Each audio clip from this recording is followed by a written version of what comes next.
Hello, shoutout lang mga kapatid.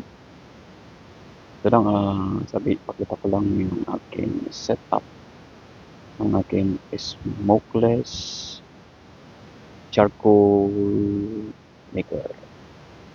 Panang po ito kasi ang dami ng panggatong dito.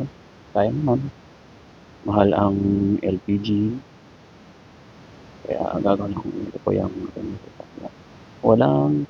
Halos walang kausap. O yan, nagbaga na yung sa loob niyan. Kaya yan. Ito nyo naman. Ito yung aking furnace. Yan po.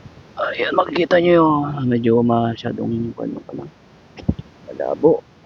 Wala siya maliwanag. Ayan na nasa loob niya. Ayan na, yung gas na loob ng wood gas. Yung sunog na binababa nila. So yan na yung susunod ko. Maliban dun sa susunod na hangga to. Siya na apat hanggang na yun. At saka may double purpose pa yan. Nilagyan ko ng bricks. Ayan, yan bricks ko. Clay brick. Na niluluto niya sa halip na lang masayang yung init. Kaya pinaluluto ko po ng putik. Clay bricks. Ano yung clay bricks na yun? Makikita niya yan. Ayan, pinaray ko kasi yung ilaw. Ayan, yan po. So kapag naluto po yan, magiging parang ganito siya. Ito, sinunto kasi ito.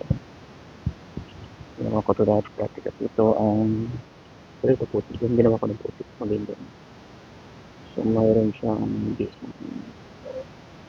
Ito yung design. So ito yung ganyan. Ito yung hulmahan ko. Ito ang ating hulmahan. Ito yung kulang. Yun. Okay? Yan yung ganito. Ito pa, no? Magiging traditional. Tapos sustainable. Dahil mahal ang energy. Dahil mahal na traditional na sustainable na. Dito lang sa kung balikan natin yung babagan. Yung mga bricks na yan, lalagay ko yung dito. Yung madilim. Yung madilim. Ayan. Lalagay ko yan dyan. Ngayon, ito kaso, ano to? Pinapakan ng tandang na yun. Pinapakan po niya. Ayun yung pwede mamaya. Kada pagawin. Yan. Ayun yung magiging pa niya. Ayusin ko rin to. Para medyo magandang kaya yung tingnan. Tapos sa isang pang tanggal. Ang gulo. Yan. Tapos yun pa yung isa kong panggawa ng yung isa is mahina ang kanya. Mahina yung maliit kasi yung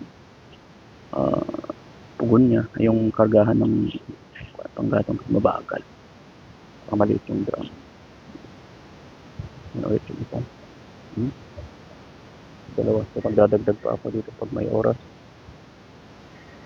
Mga kapatid.